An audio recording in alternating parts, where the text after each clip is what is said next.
तो दोस्तों फाइनली वो समय आ चुका है जब मैं रिएक्ट करूं आप लोग के स्पाइसीएस्ट हॉट टेक्स पर। और मैं सही बता रहा हूं, आज तक मैं अपनी किसी भी वीडियो बनाने से पहले इतना ज्यादा एक्साइटेड नहीं था जितना मैं आज हूं। आप लोगों ने काफी अच्छे अच्छे हॉट टेक्स रखे हैं और मैं ये सोच रहा हूं कि इस सीरीज को हम लोग परमानेंट कर दें। आई मीन इस सीरीज को हम लोग हर हफ्ते 2 हफ्ते पे बनाते रहे, लेकिन ये तभी मुमकिन हो पाएगा जब आप सब लोग हॉट टेक्स इस चैनल पे देते रहे। उसके लिए तो आप लोग को डेफिनेटली सबसे पहले सब्सक्राइब करना पड़ेगा काफजिला हिंदी चैनल को, और साथ ही साथ आप लोग लाइक भी कर सकते हैं वीडियो को, जिससे यूट्यूब इस वीडियो को पुश करे। और हाँ दोस्तों, अगर आप लोग ये चाहते हैं कि मैं आप लोग के नाम पढ़ूं आपके हॉट टेक्स पढ़ते टाइम, तो आप लोग अपने हॉट टेक के साथ अपना नाम भी बता सकते, बिकॉज मैं यहाँ पे यूट्यूब स्टूडियो में सिर्फ आप लोग का यूजर नेम ही देख सकता हूँ। ओके, सो हमारी सबसे पहली हॉट टेक आती है केविन की तरफ से, जिनकी है Arsh didn't has a fair weight cap. Arsh का वेट कैप उनके लिए फेयर नहीं है। तो दोस्तों मैं इस हॉट टेक से डिसएग्री करना चाहूंगा। सबसे बड़ी बात कि अभी ही रिसेंट में हम लोग ने काफी अच्छा चेंज देखा है क्लासिक फिजिक के वेट कैप में, जहां पे मुझे नहीं लगता IFBB वाले उससे बेहतर एक वेट कैप बना सकते हैं एथलीट्स के लिए। लेकिन बात करें इंडिविजुअली अर्श की, या ये अगर बात करें कि आपने ये हॉट टेक क्यों रखा है, तब मैं थोड़ा बहुत इस कॉन्सेप्ट को समझ सकता हूँ। बिकॉज अर्श के पास अच्छा खासा मसल है। आई मीन इतना मसल है उनके पास कि उनकी वेट कैप में अगर 10 पाउंड भी बढ़ा दिया जाए तो वो 10 पाउंड भी हिट कर लेंगे अपने वेट कैप। मतलब इस टाइम स्टेज पे वो 10 पाउंड एक्स्ट्रा ला सकते हैं मसल के स्टेज पे। एंड ये कंप्लीटली अर्श का केस है। आई थिंक अर्श के जेनेटिक्स इतने अच्छे हैं कि वो अच्छा खासा मसल अपने फ्रेम पे पैक ऑन कर सकते हैं। मैं तो यही चाहता हूँ कि उनको एक दिन ओपन डिवीजन में देखना अपने फ्रेम पे। अगर अर्श slowly but steadily muscle mass add करते रहे, ग्रांटेड कि उनकी हेल्थ उस प्रोसेस में डेफिनेटली सेक्रीफाइस होने वाली है, लेकिन प्रोफेशनली बात करें तो अर्श के लिए सबसे बेस्ट स्टेप यही रहने वाला है। क्योंकि क्लासिक में आई डोंट थिंक वो सीबम जैसे एथलीट्स, वेस्ली विजर्स जैसे एथलीट्स को बीट करके क्लासिक फिजिक के चैंप बन सकते हैं। आई मीन ये दोनों बॉडी बिल्डर्स या इन टाइप के बॉडी बिल्डर्स अगर क्लासिक डिवीजन में फ्यूचर में नहीं रहे, तब शायद अर्श क्लासिक फिजिक का चेहरा बन सकते, लेकिन आई डोंट थिंक ऐसा होने वाला है। तो करियर में एक नेक्स्ट स्टेप जो कि उनके लिए बहुत ज्यादा अच्छी होगी, उनको एक सुपर स्टारडम दिला सकती है। इस मैटर पे उनको जरूर सोचना चाहिए और स्विच इन माय ओपिनियन कर देना चाहिए ओपन कैटेगरी में। दोस्तों अगला हॉट टेक है मोहम्मद मूसा की तरफ से, जहां पे वो लिखते हैं कि Samson has the potential to be mister Olympia but he isn't pushing hard enough. दोस्तों मेरे हिसाब से ये हॉट टेक नहीं है, ये बिल्कुल सच बात है। अब मैं सैमसन को यहाँ पे भला बुरा नहीं कह रहा हूँ, या ये नहीं कह रहा हूँ कि वो डिसिप्लिन नहीं है, हार्ड वर्किंग नहीं है। शायद मैं उनकी जैसी मेहनत कभी जिंदगी में नहीं कर सकता, लेकिन दोस्तों उसी इंडस्ट्री में और ऐसे बॉडी बिल्डर्स हम लोग को देखने को मिल रहे हैं जो कि उनसे भी ज्यादा मेहनत कर रहे हैं। तो अगर सैमसन होता उनके लेवल की मेहनत करेंगे, उनके लेवल तक अपने आप को पुश करेंगे। आई थिंक कंडीशनिंग में वो हमेशा अपना मार्क मिस कर देते हैं, और conditioning completely comes down to your discipline, completely comes down to your will power, hard work. तो उनकी कंडीशनिंग देख के स्टेज पर हम लोग काफी हद तक ये बोल सकते हैं कि वो अपने आप को उतना हार्ड पुश नहीं कर रहे हैं जितना फॉर एग्जांपल हादी चूपन पुश कर रहे हैं या निक वॉकर पुश कर रहे हैं। और अगर सैमसन होता सक्सेसफुली अपने आप को कंडीशनिंग वाइज उतना पुश करने में सक्षम हो गए, स्टेज पे उस लेवल की कंडीशनिंग ले आ पाए जिस लेवल की हादी चूपन या निक वॉकर लाते हैं, तो आई थिंक वो बहुत easily mister Olympia, multiple Mister Olympia बन सकते। यहाँ तक कि उनकी फिजिक ही सिर्फ बहुत बेहतरीन नहीं है, उनकी पर्सनैलिटी भी बहुत बेहतरीन है, जिसकी वजह से IFBB को सैमसन को अपना चेहरा बनाना बहुत आसान होगा। सो आई थिंक मैं इस हॉट टेक से कंप्लीटली एग्री करना चाहूंगा कि सैमसन बहुत आराम से मिस्टर ओलंपिया बन सकते हैं अगर वो हादी चूपन जितने लेवल की मेहनत करें, हादी चूपन जितने लेवल की कंडीशनिंग को अचीव कर पाए। दोस्तों अगला हॉट टेक आता है कुशल कपाड़िया की तरफ से। Till now Arnold side chest pose impressed me in terms of upright posture as compared to today's body builder. तो सिंपली ये एक प्रेफरेंस की बात है। आई थिंक मैं आर्नोल्ड के वो चेस्ट हिट करने के तरीके को उतना ज्यादा प्रेफर नहीं करता हूँ, बिकॉज उस तरीके से अगर आप हिट कर रहे हैं तो उसमें आपके कहीं ना कहीं शोल्डर्स दब जाते हैं, इसकी वजह से ज्यादातर फोकस आपके चेस्ट पे चला जाता है। आई थिंक आर्नोल्ड के ऐसे चेस्ट थे कि वो चाहते थे कि उनके शोल्डर पे लोग फोकस करने के बजाय उनके चेस्ट पे फोकस करें, जिस वजह से वो इस तरीके से हिट करते थे। लेकिन आज के एथलीट्स जिनके शोल्डर्स उनके चेस्ट से ज्यादा डोमिनेंट होते हैं, ये पोज आई डोंट थिंक उनके ऊपर उतना सूट करेगा जितना गोल्डन एरा के एथलीट आर्नोल्ड के ऊपर लगता था, तब जब एथलीट्स की फिजिक कंप्लीटली डिफरेंट होती थी। एंड आई थिंक कुशल ये आपका ओपिनियन है, मेरा ओपिनियन ये नहीं है, लेकिन मैं ये नहीं कहूंगा कि आपका ओपिनियन गलत है। अगला हॉट टेक आता है प्रिंस रंधावा की तरफ से, जहां पे वो लिखते हैं big ramie definitely can become Mister Olympia this year. तो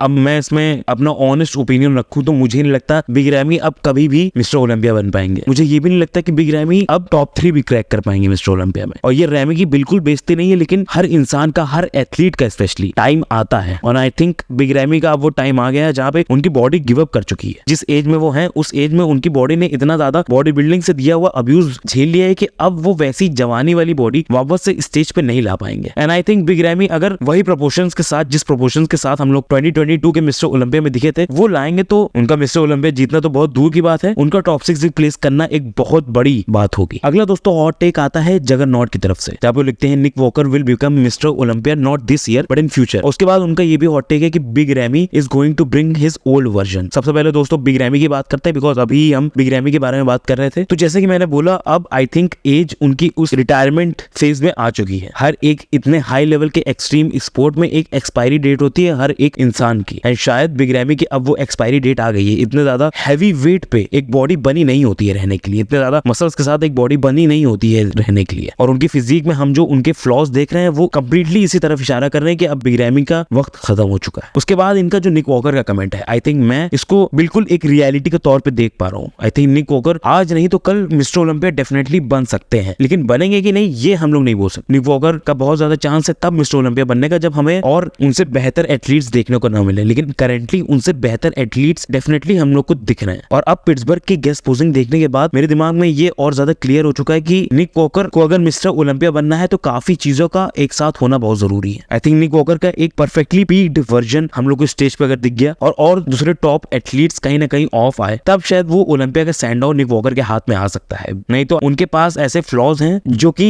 उनके हाथ में नहीं है फिक्स कर पाना, लेकिन और दूसरे एथलीट्स के जो फ्लॉज हैं वो ज्यादा इजीली फिक्सेबल हैं। इसी वजह से निक वॉकर का मिस्टर ओलंपिया बनना तो बहुत मुश्किल है, लेकिन ये एक गलत डिसीजन बिल्कुल नहीं होगा अगर वो जीत जाए एक मिस्टर ओलंपिया फ्यूचर या मल्टीपल मिस्टर ओलंपिया फ्यूचर। इसके बाद हमारा हॉट टेक है निर्वांग झा का। I think Martin Fitzwater is future Mister Olympia. He has glimpses of legend Phil Heath and has a pleasing structure, and he can have dynasty kind of run where multiple Olympias under his baggage, as he is just 25 and has a huge potential to grow. And if Keon Pearson doesn't enter the open class, तो सबसे पहले दोस्तों मैं यहाँ पे आखिरी part को address कर देना चाहता हूँ, केन पियर्सन वाला। केन पियर्सन आ सकते हैं डेफिनेटली ओपन क्लास में और काफी बड़े नाम भी बन सकते हैं, काफी ज्यादा एक्लीट्स भी अपने नाम कर सकते हैं, लेकिन आई थिंक केन पियर्सन कभी वो मिस्टर ओलंपिया का टाइटल मुझे नहीं लगता जीत पाएंगे, बिकॉज उनकी फिजिक, उनका स्टैचर ऐसा नहीं है जिसकी तरफ ओपन डिवीजन वाले जजेस ज्यादा लीन करें। आई थिंक अगर केन पियर्सन हमारे सामने होंगे और सैमसन दादा एक बहुत ही ऑफ वर्जन में भी होंगे, तब भी ज्यादातर जजेस सैमसन दादा को चूज करने वाले हैं। उसके बाद अगर आपने बात की यहाँ पे मार्टिन फिट्जवाटर की, वो फ्यूचर मिस्टर ओलंपिया बन सकते हैं, तो डेफिनेटली बन सकते हैं अगर वो अपने फ्रेम पे 15 से 20 पाउंड और ओवरऑल मसल ऐड कर पाएंगे तो ही। हम लोगों ने जो कंपैरिजन देखा था अभी रिसेंट में पिट्सबर्ग प्रो में निक वॉकर और मार्टिन के बीच का, उससे हम लोग को साफ पता चल जाता है कि मार्टिन बहुत अच्छी फिजिक कैरी करते हैं, उनकी बैक डेफिनेटली फिल हीथ के लेवल की है, काफी कमाल की मसल बेलीज है उनके बैक, लेकिन उनके पास मास की बहुत ज्यादा कमी है। We can clearly see that. Nick Walker के बगल में खड़े रह के उनका ये मास वाली कमजोरी तो बहुत ही ग्लेरिंग नजर आ रही थी हम लोग। और अगर बात रही इस बात की कि उनको जजेस सिर्फ और सिर्फ इसलिए प्रेफरेंस देंगे क्योंकि उनका शेप कमाल का है, स्ट्रक्चर कमाल का है, आई थिंक दोस्तों 2019 की अगर बात करें तो वैसे ही एक एथलीट हम लोग को देखने को मिला था जिनका नाम था पैट्रिक मोर। उनका भी बहुत ही ग्रेट स्ट्रक्चर था, बहुत ही ग्रेट शेप, लेकिन दोस्तों उनकी मसल मास में जो कमी थी वो हम लोग डेफिनेटली और दूसरे एथलीट से कंपेयर होते टाइम देख सकते थे, जिसकी वजह से वो कभी भी अपनी मनचाही प्लेसिंग में प्लेस नहीं हो पाए mister Olympia. And I think Martin के साथ भी वही केस हो सकता है अगर वो और ज्यादा मास ऐड ना करे अपने फ्रेम पे तो। लेकिन अगर हम लोग ये दिमाग में रखें कि उनकी उम्र अभी सिर्फ 27 साल है, तब तो डेफिनेटली अगर वो ग्रो होते रहे तो mister Olympia, multiple Mister Olympia champion बन सकते हैं। अगला हॉट टेक नितिन राठौड़ की तरफ से, जो कि लिखते हैं no one can replace Ronnie Coleman. Of course अगला क्रेजी इज फन की तरफ से, if Samson comes on stage with peeled conditioning then no one can defeat him. 1000% agreed. मैंने वीडियो की शुरुआत में भी इसके बारे में कुछ ना कुछ बोला था। हमारा अगला हॉट टेक है Kevin Levrone is always better than Ronnie Coleman, especially in 1999 British Grand Prix show. तो दोस्तों वहां पे अगर हम लोग शो को देखेंगे तो मेरा जो ओपिनियन यहाँ पे है कि वहां पे केविन लेवरोन से भी बेहतर फ्लेक्स व्हीलर नजर आए। कमाल की crazy conditioning, crazy sharpness stage पे लेके आए थे और माइंड ब्लोइंग एस्थेटिक्स उसी स्टेज पे वहां पे उन्होंने अपने दिखाए थे। एकदम सुपर हीरो वाली फिजिक अपनी शोकेस की थी वहां पे उन्होंने। लेकिन वहीं रॉनी कोलमैन की बात करें तो उन्होंने सुपर विलन थैनोस टाइप की फिजिक प्रेजेंट की थी। 1999 ग्रैंड प्रिक्स में रॉनी कोलमैन अपने मोस्ट डेडली वर्जन लेके आए थे इन माय ओपिनियन। उनकी इतनी ज्यादा शार्प फिजिक थी, साथ ही साथ इस शो की कमाल की लाइटिंग भी थी, जिसकी वजह से सभी एथलीट्स क्रेजी नजर आ रहे थे। लेकिन रॉनी कोलमैन की डरा देने वाली मास के साथ साथ उनकी कंडीशनिंग का टॉप नॉच होना, साथ ही साथ इस शो की लाइटिंग, स्टेजिंग इतनी परफेक्ट होने में यहाँ पे रॉनी ने सबसे ज्यादा आउटस्टैंडिंग फिजिक दिखाई दी अपनी। अगला हॉट टेक है रोहन की तरफ से, जो कि लिखते हैं Phil Heath has a better back than Ronnie, not in terms of weight but development and muscle bellies. तो दोस्तों यहाँ पे मैं थोड़ा सा इससे एग्री भी करता हूँ, थोड़ा सा इससे डिसएग्री भी करता हूँ। आई थिंक रॉनी की विट तो अनमैचेबल है, लेकिन फिल हीथ के बैक की मसल बेलीज आउटस्टैंडिंग थी। उनकी बबलीनेस उनके बैक तक में देखी जा सकती थी। फिल हीथ वो एथलीट थे जिन्होंने ये टर्म कॉइन किया था 3D मसल डेवलपमेंट का, जो कि उनके बैक में हम लोग क्लियरली देख सकते थे। लेकिन वहीं आई थिंक रॉनी कोलमैन की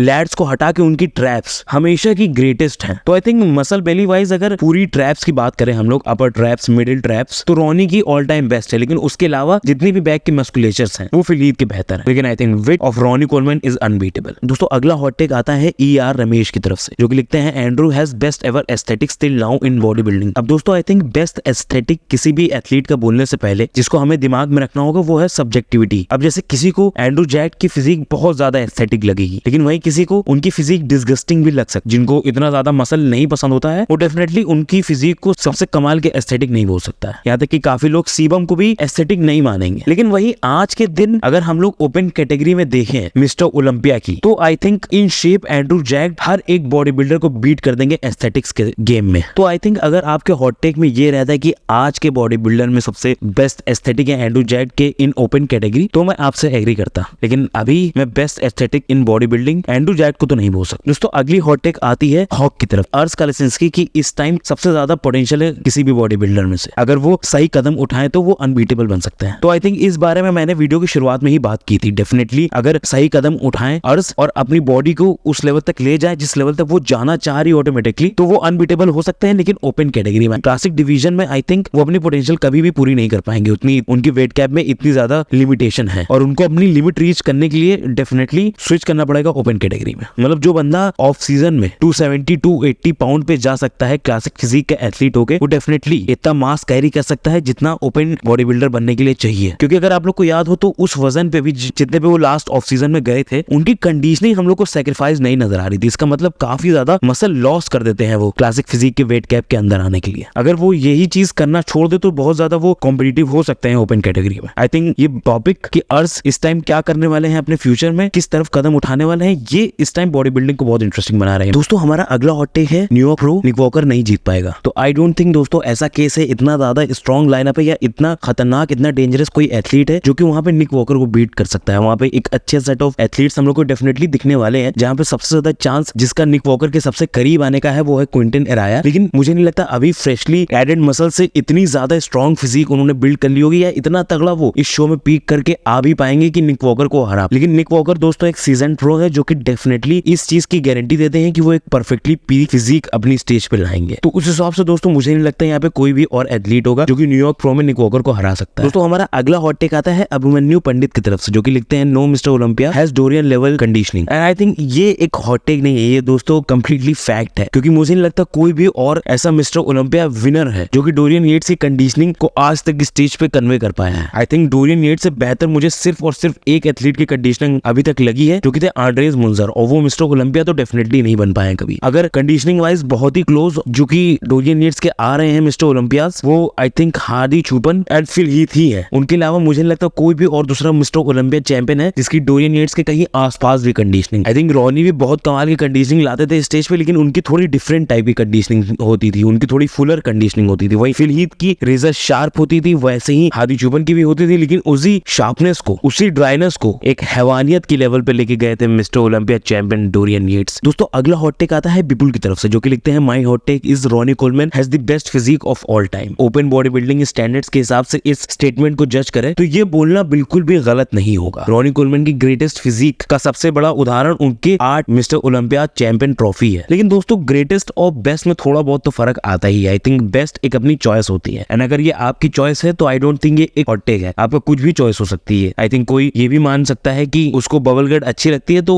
दोस्तों उसको लगती है बबल गट अच्छी, और अगर ये वो बोल रहा है कि I think bubble gut is better than vacuum तो कहीं गलत तो नहीं है। लेकिन दोस्तों ये हॉट टेक अगर हम लोग ऑब्जेक्टिवली भी ले तो हम लोग ये बेस्ट फिजिक की कन्वर्सेशन में रॉनी कोलमैन को डेफिनेटली जोड़ सकते हैं। दोस्तों अब आते हैं उस हॉट टेक पे जिस हॉट टेक के लिए आप लोग ने ये वीडियो पे क्लिक किया है, Yates back is better than Coleman. उफ, आई थिंक ये डेफिनेटली एक बहुत ही कंट्रोवर्शियल टाइप का हॉट टेक है, और इसमें ये बोलना कि क्या सही है क्या गलत ये भी एक बहुत मुश्किल काम है, बिकॉज ये दोनों एथलीट्स की one of the greatest back है, नो डाउट अबाउट इट। और इन दोनों एथलीट्स के पास ऐसी ऐसी क्वालिटीज है जो कि इन दोनों को यूनिक बना देती हैं। डोरियन के पास सबसे ज्यादा डेंजरस सबसे ज्यादा बिगेस्ट लैट्स हैं, वहीं रॉनी कोलमैन के पास अनदेखे ह्यूमंगस ट्रैप्स हैं। डोरियन येट्स की बैक लकीरों से लाइनों से स्ट्राइशंस से भर जाती थी जब वो अपने हाथ को पीछे की तरफ करके अपनी बैक को फ्लेक्स करते थे। जब उनका क्रिसमस ट्री हम लोग की नजरों के सामने आता था, उस चीज से ज्यादा दहला देने वाला मंजर और कोई भी नहीं हो सकता है बॉडी बिल्डिंग में। वहीं रॉनी कोलमैन जब अपनी लैट स्प्रेड करते थे तब इतनी दूर तक उनकी विंग्स जाती थी जिसको सोच पाना भी इमेजिनेबल है। मतलब बैक इतनी चौड़ी कि लोगों को तूफान से बचा सके, बवंडर में चल रही हवा से बचा सके। वहीं दूसरी तरफ बैक इतनी ड्राई कि मानो एनाटॉमी चार्ट हो। और इन दोनों एक्सट्रीमली डेडली बैग्स में से किसी एक को चूज करना कि ये बेहतर है या ये बोलना कि ये सबसे ग्रेटेस्ट है स्पोर्ट की, ये बहुत ही मुश्किल का। इस हॉट टेक को गलत ना बोलते हुए मैं एक बात जरूर बोलना चाहूंगा, इन दोनों एथलीट्स के पास भले ही अनमैचेबल विड्थ थी, भले ही अनमैचेबल डेंसिटी थी, थिकनेस थी, शार्पनेस थी, लेकिन मेरे हिसाब से बहुत ही थोड़े से एज के साथ हम लोग रॉनी कोलमन को एक बेहतर बैग इसलिए बोल सकते हैं कि उनके बैग के साइज के साथ उनकी शार्पनेस मुझे लगता है ना कभी हम लोग ने देखी थी ना कभी देखी जा सकती है। साथ ही में रॉनी कोलमन के साथ हम लोग क्लियरली एक चीज और देख सकते हैं उनकी फिजिक में कि जब वो फ्रंट से ज्यादातर पोजेस हिट करते थे तो उतने ज्यादा एस्थेटिक नहीं लगते थे, लेकिन जैसे ही वो पीछे पलटते थे अचानक से उनकी लैट इतनी ज्यादा वाइड नजर आती थी हम लोगों की, उनकी चौड़ी वेस्ट भी उसके सामने एकदम छोटी सी नजर आती थी, जिसकी वजह से उनका जो एक्स फ्रेम, उनका जो वी टेपर बनता था वो बैग से उनकी फिजिक को अल्टीमेट एस्थेटिक देता था। लेकिन ये सब बोलते हुए येट्स के बैग को एक्नॉलेज करना बहुत ही इंपॉर्टेंट है। यहाँ येट्स की थिकनेस भी अनमैचेबल थी, येट्स की विड्थ भी अनमैचेबल थी, साथ ही में 0% बॉडी फैट के साथ इतनी ज्यादा डेंजरस लाइंस उनकी बैक में हम लोग को नजर आती थी, स्पेशली वो सबसे लोअर लैट्स और मिड ट्रैप्स वाले रीजन में, कि उस पर नजर ले जाना एक ब्रेथ टेकिंग मोमेंट होता था। इसी के साथ दोस्तों मैं आपसे ये सवाल पूछूंगा, कमेंट्स में आप लोग को ये बताना है कि इन दोनों एथलीट्स में से आप किसकी बैक प्रेफर करते हैं, किसकी बैक को आप ग्रेटेस्ट मानते हैं, कमेंट्स बताइए। साथ ही साथ अगर आप लोग को वीडियो अच्छी लगी हो तो लाइक कर दीजिए, सब्सक्राइब कर दीजिए काफिला हिंदी चैनल को, बेल आइकन दबा दीजिए। चलिए आपसे अगली वीडियो मिलते हैं, तब तक के लिए बाय।